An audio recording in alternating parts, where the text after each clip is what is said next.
अंजाम उसके हाथ है, आगाज करके देख, भीगे हुए परों से परवास करके देख। विपरीत परिस्थितियों में जब इंसान अपनी मेहनत, लगन और ईमानदारी के साथ कोशिश करता है तो वो न अपने समाज ही नहीं बल्कि अपने प्रदेश और अपने देश के उन लाखों युवाओं के लिए प्रेरणा का स्रोत बन जाता है जो विपरीत परिस्थितियों में कहीं ना कहीं भटक जाते हैं। ऐसी ही एक शख्सियत हमारे साथ मौजूद है जिन्होंने विपरीत परिस्थितियों के बावजूद एक अलग मकाम हासिल किया। हमारे साथ मौजूद हैं वरिष्ठ IPS officer Raja Babu Singh ji. Sir, स्वागत है आपका इंडिया नाउ पे। सर, सबसे पहला सवाल, जो जिस तरह से आप बुंदेलखंड और बांदा ज़िले से ताल्लुक़ रखते हैं, एक एक मानचित्र बनता है, एक जहन पे एक सवाल उठता है जो बुंदेलखंड को लेकर है। सूखा, भुखमरी और चंबल का है वो इलाका, एक मानचित्र इंसान के जहन पे इकट्ठा हो जाता है। ऐसी विपरीत परिस्थितियाँ जहाँ बुंदेलखंड को लेकर तमाम तरह की चीज़ें चलती हैं, और वहाँ से आपका जो सफ़र शुरू हुआ और आज जिस मकाम पर है, कितना मुश्किल था ये सब? सबसे पहले तो मैं इंडिया नाउ चैनल को अपने शुभकामनाएं देता हूं। इंडिया नाउ चैनल समाज में परिवर्तन का, प्रगति का कारक बने, कैटलिस्ट का काम करे और सही, सच्ची और समाज में परिवर्तन लाने वाली खबरें दिखाए, एक जनमत पैदा करे विकास का और उन्नति का, आध्यात्मिक उन्नति का, भौतिक उन्नति का। अब जहाँ तक बुंदेलखंड से मेरी यात्रा शुरू होने की बात है और आज इस मकाम पे पहुँचने की बात है, मैं बांदा ज़िले में पैदा हुआ जो बुंदेलखंड का हिस्सा है, और मैं भिंड एसपी था जब आईपीएस मुझे मिला और मध्य प्रदेश काडर अलाट हुआ। वहाँ चंबल का इलाका है, वो उसका भी कुछ हिस्सा बुंदेलखंड का पार्ट है। उस इलाके में पहली बात तो ये है कि संसाधनों की कमी नहीं है, कि संसाधनों का जिस तरह संतुलित तरीके से दोहन होना चाहिए था, उनका विकास होना चाहिए था, पता नहीं क्यों हो नहीं पाया। अगर कृषि का सही तरीके से विकास किया गया होता, साइंस का ज़्यादा इस्तेमाल उसमें हुआ होता, जैसा इज़राइल ने, वहाँ की तो मिट्टी बहुत ही ख़राब है, हमसे बहुत ज़्यादा ख़राब है। मैं इज़राइल गया था, पानी की बहुत ज़्यादा कमी है, हमारे यहाँ पानी बहुत ज़्यादा है, मिट्टी बहुत अच्छी है, लेकिन साइंस का इस्तेमाल, इन्फ्यूज़न हुआ नहीं कृषि में। हम हज़ारों सालों की पुरानी पद्धति से कृषि करते रहे, उसका विकास नहीं हो पाया। दूसरा बात है वहाँ पे क्वालिटी एजुकेशन की। शासकीय स्कूल हैं, राइट टू एजुकेशन एक्ट आ गया है, लेकिन जिस तरह का क्वालिटी एजुकेशन देना चाहिए ताकि बच्चा जब वहाँ से 10+2 10+2 पास करके निकले तो उसकी पर्सनालिटी प्रेजेंटेबल हो, जो हायर इंस्टीट्यूट्स हैं उसमें उसे आसानी से एडमिशन मिल जाए, और फिर बाद में अधिकांश, ज़्यादातर साइंस में तो है ही, इंग्लिश मीडियम से एजुकेशन होती है, तो उसको कोप अप करने की हालत में हो, ऐसी स्थिति वहाँ नहीं है। तो क्वालिटी एजुकेशन बढ़ाने की आवश्यकता है। तीसरा जो इंफ्रास्ट्रक्चर है वहाँ पे, रोड्स हैं, पावर की जो सिचुएशन है, उस पर भी बहुत ज़्यादा काम होना चाहिए था, जो नहीं हुआ। ये 3-4 चीज़ें हैं जो नहीं हुई। वहाँ से ऐसी बात नहीं है कि मैं ही वहाँ से निकला हूँ, और भी लोग वहाँ से सिविल सर्विस में निकले हैं, मेरे से पहले भी, बाद में भी निकल रहे हैं। अब तो दिल्ली के लिए सीधी ट्रेन भी चलने लगी है और ओवरनाइट जर्नी है, लोग दिल्ली आके तैयारी करने लगे हैं जो अफोर्ड कर पाते हैं, ठीक ठाक घरों से है। अभी सूखा था और बहुत उसकी चर्चा भी हुई सब जगह मीडिया में। अब तो इतनी बारिश हो गई है कि वहाँ बाढ़ की हालत है। जब इतनी बारिश होती है तो आखिर फिर उस पानी को रोका क्यों नहीं जाता?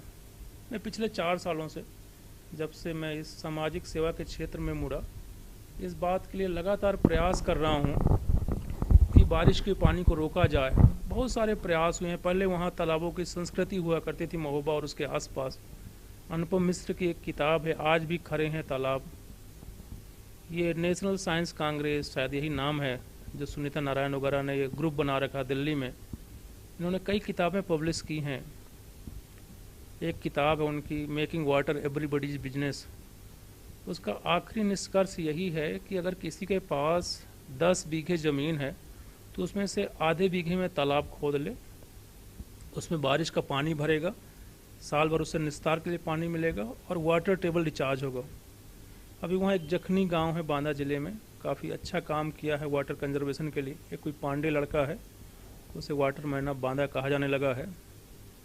तो मुझे लगता है कहीं ना कहीं जो वहाँ के लोग हैं उनका जो विल पावर है और उनको अपनी एनर्जी और टाइम का जो प्रॉपर मैनेजमेंट है, किस दिशा में लगाना है, कहाँ लगाना है, मुझे लगता है उसमें कहीं ना कोई गाइडेंस की कमी है और वो सही तरीके से अपनी एनर्जी को सही दिशा में चैनलाइज नहीं कर पाते। और जो ऐसा करने में सक्षम होते हैं वो फिर आगे निकल जाते हैं। तो जैसा आप इतनी हायर लेवल पे, हायर रैंक पे हैं, उसके बाद हमने ऐसा लोगों से सुना और ये खुद महसूस किया कि आप अपनी जड़ों से, अपने गांव से, अपने इलाके से जुड़े रहते हैं। तो इतने बिजी शेड्यूल के बीच आप किस तरह से इस चीज़ को मैनेज करते हैं? कैसे आप इस वक्त को निकालते हैं कि आप लगातार अपने गांव के संपर्क में भी रहते हैं और वहाँ पर तमाम तरह के जो सोशल वर्क की एक्टिविटीज़ हैं उसमें भी इन्वॉल्व रहते हैं? देखिए, मैंने अभी 21 साल की नौकरी कर ली है।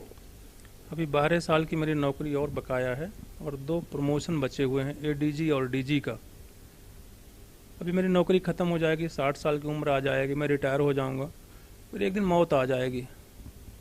ज़िंदगी इस संसार में जीने का केवल यही मतलब नहीं होता। ज़िंदगी तो वो होती है कि न केवल आप अपना जीवन स्तर सुधारें, अपने को आगे बढ़ाएं, बल्कि समाज को भी आगे बढ़ाएं, समाज के लिए भी कुछ करें, आप सोसाइटी को कुछ वापस दें।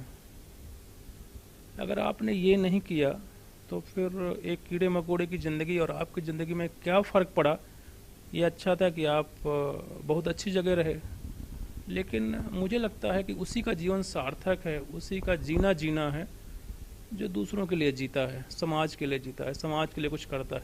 अब आज भगवान ने मेरे को इस हालत में रखा है कि मैं सोसाइटी को बहुत कुछ कर सकता हूँ। मेरी एक्सेस है सिस्टम तक, कई लोगों की एक्सेस ही नहीं होती सिस्टम तक।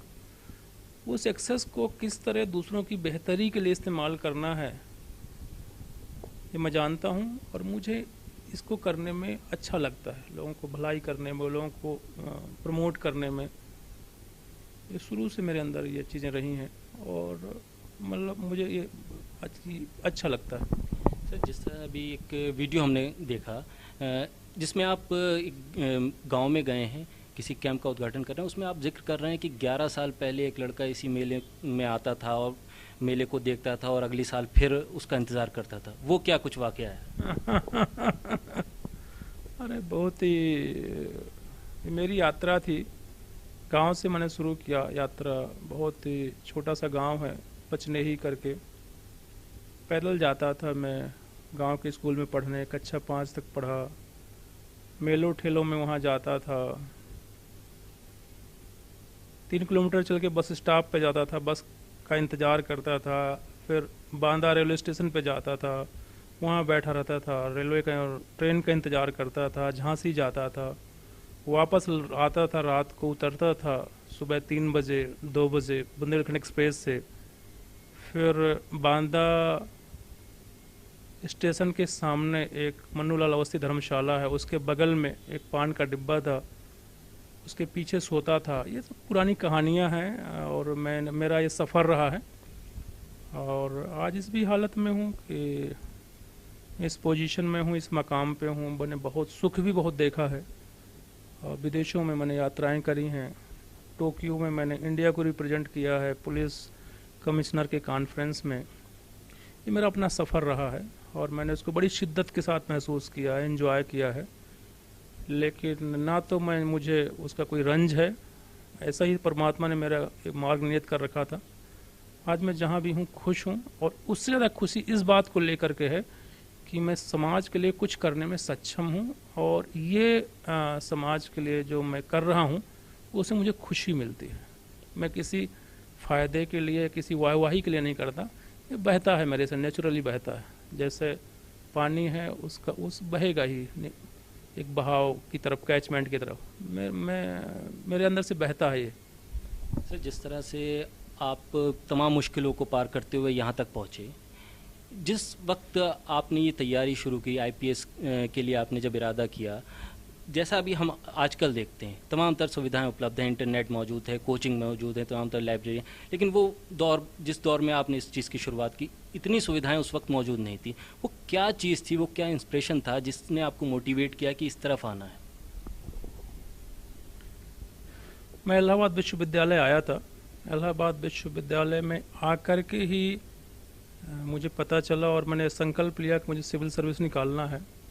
ये बात है 1989-90 की। मेरे एक सीनियर थे, उनसे मैं मिला और मैंने पूछा कैसे तैयारी की जाती है, और मैं तैयारी करने बैठ गया। एक चीज़ मेरे अंदर थी कि मुझे पढ़ने का बहुत रोग था, और अभी भी बहुत ज़्यादा है। मैं अभी भी हर हफ्ते करीब एक किताब कोई ना कोई ख़त्म कर लेता हूँ। मेरा पूरा घर किताबों से भरा हुआ है। तो सिविल सर्विस निकालने के लिए जो सबसे पहली ज़रूरत है वो है थारो स्टडी।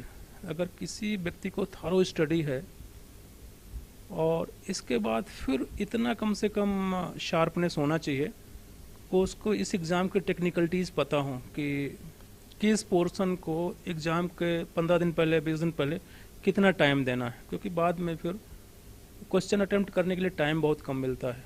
तो थोड़ा सा टेक्निकलिटीज़ की भी अच्छी जानकारी और उसको पकड़ने की शार्पनेस होना चाहिए। और तीसरा, अगर आपके कुछ एक अच्छा ग्रुप है जिसके बीच में आप रहते हैं, वो लोग उन लोगों के साथ आप जो पढ़ रहे हैं उसके साथ एक्सचेंज करते रहते हैं, तो उससे भी काफ़ी ज़्यादा जो है ना आपका रिफाइनमेंट होता रहता है। आपने जो पढ़ा दूसरों को साथ शेयर किया, दूसरे ने पढ़ा आपके साथ शेयर किया, या कुछ ऐसे फैक्ट्स हैं जिनको आपने गलत तरीके से पकड़ रखा है, दूसरे ने उसको जो है वो आयरन आउट कर दिया। तो एक अच्छा ग्रुप होना भी बहुत ज़रूरी है। ये बात ज़रूर है कि उस समय मटेरियल मिलता नहीं था, काफ़ी इलाहाबाद में तो और भी ख़राब हालत थी। मैंने कहीं से यहाँ वहाँ से किताबें मांग के और लोगों से पूछ करके, कुछ वहाँ किताबें ख़रीद करके, एक आध बार यहाँ वहाँ से भी किताबें ले करके, इस तरह मैंने तैयारी की थी और 93 एग्ज़ाम में इसको निकाला था। सर, जिस तरह से मैंने जो बात करी और जो वीडियोस आपकी देखी उससे पता चला कि आपका साइकोलॉजी में काफ़ी रुचि हो, वो आपका फेवरेट सब्जेक्ट भी रहा। तो मेरे सवाल के दो पहलू कि साइकोलॉजी में इतनी रुचि, कोई ख़ास वजह, और दूसरी बात जो आप किताबों की स्टडीज़ की बात करें तो इतने बिजी शेड्यूल में किस तरह से आप मैनेज करते हैं आप, क्योंकि आपका जो मैंने वीडियोस देखे हैं और जो बात सुनी उसमें आप काफ़ी किताबों की स्टडीज़ भी करते हैं और उनको फॉलो भी करते हैं, तो कैसे आप बिजी शेड्यूल में बुक्स के लिए भी वक्त निकालते हैं, और साइकोलॉजी क्या वजह है? मुझे पता नहीं कि मेरे अंदर कब से ये अभिरुचि पैदा हुई, लेकिन जब मैंने यहाँ ग्रेजुएशन में एडमिशन लिया था इलाहाबाद विश्वविद्यालय में, तो मेरे विषय थे ये एंशिएंट हिस्ट्री, फिलॉसफी और पॉलिटिकल साइंस। इसके बाद मैंने मास्टर्स किया फिलॉसफी में। मुझे लगता है तभी से ये 2-3 सब्जेक्ट मुझे काफ़ी प्रिय हो गए थे। साइकोलॉजी है, फिलॉसफी है, कंपैरेटिव रिलीजन है, हिस्ट्री है। ये 4 सब्जेक्ट मेरे को बहुत प्रिय हैं। काफ़ी पढ़ता भी हूँ, मैं लिखता भी रहता हूँ। तो धीरे धीरे करके मेरा इंटरेस्ट पैदा होता गया। और अब तो पढ़ने का जहाँ तक सवाल है, हर आदमी का कोई ना कोई एक नशा होता है। मेरा यही नशा है, पढ़ना लिखना जो है। जब भी खाली समय होता है तो मैं किताब लेके ही पढ़ता रहता हूँ। वो एडिक्शन सा बन गया। अब उसके लिए कोई प्रयास नहीं करना पड़ता, चाहे मैं सफ़र कर रहा हूँ ट्रेन में या प्लेन में या सोने से पहले, इवन कि बाथरूम में भी मैं किताब लेके ही अंदर जाता हूँ।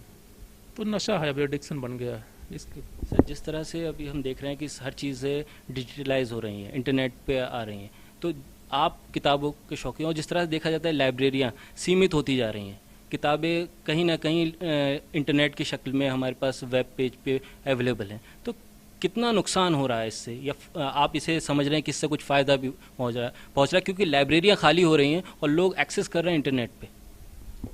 देखिए क्या है, जो ई रीडिंग है और ई लाइब्रेरी है, ई बुक्स हैं, और ये जो किंडल है, नई पीढ़ी उसी का इस्तेमाल कर रही है और ये बहुत अच्छी बात है, क्योंकि ये इंटरनेट के थ्रू आपकी एक्सेस जो ग्लोबल नॉलेज तक हो गई है। पहले तो हर आदमी का जो कंपार्टमेंटलाइज था, तो बहुत अच्छी चीज़ है, लेकिन किताबों की महत्ता हमेशा रहेगी, क्योंकि किताब एक स्थायी दस्तावेज़ है।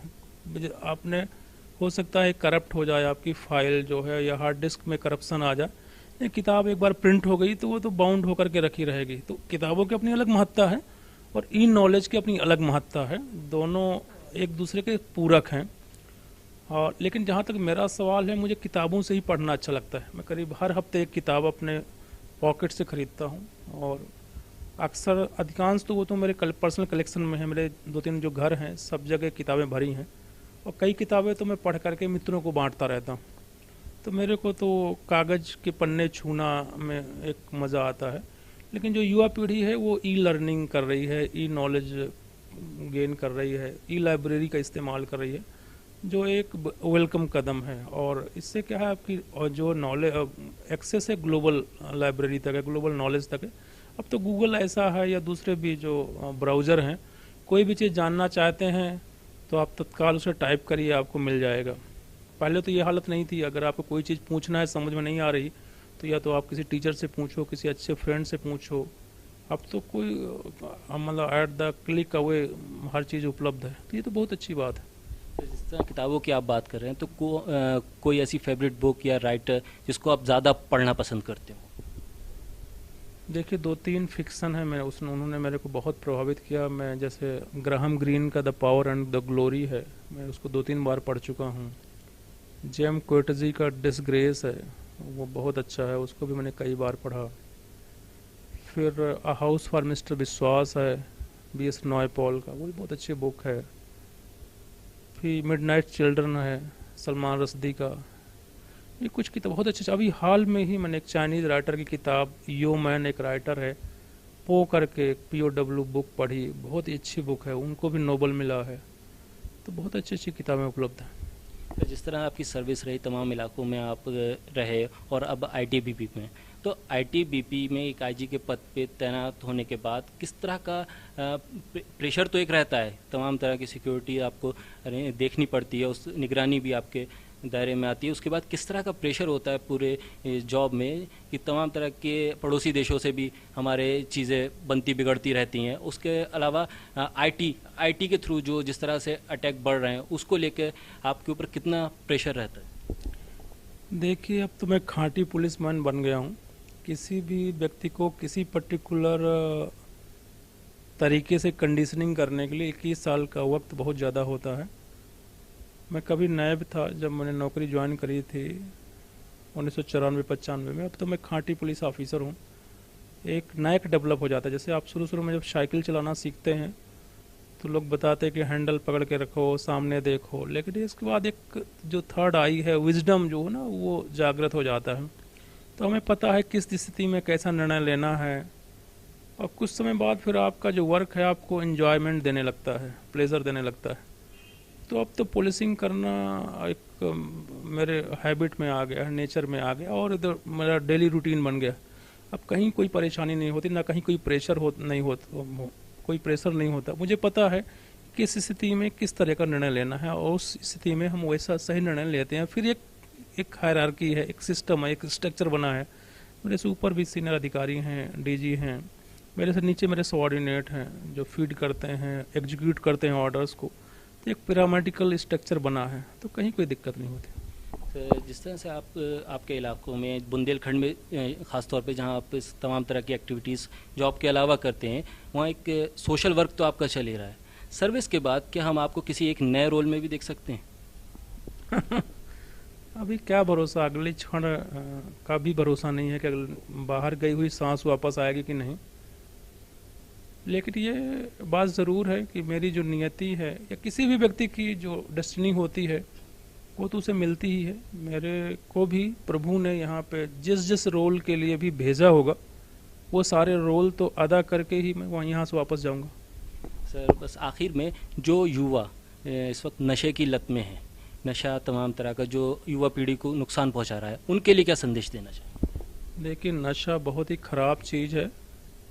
ये ना केवल आपकी एनर्जी और टाइम जो पॉजिटिव दिशा में कुछ क्रिएट करने के लिए लगाना चाहिए था, उस एनर्जी और टाइम को आप नशाखोरी में लगा रहे हैं।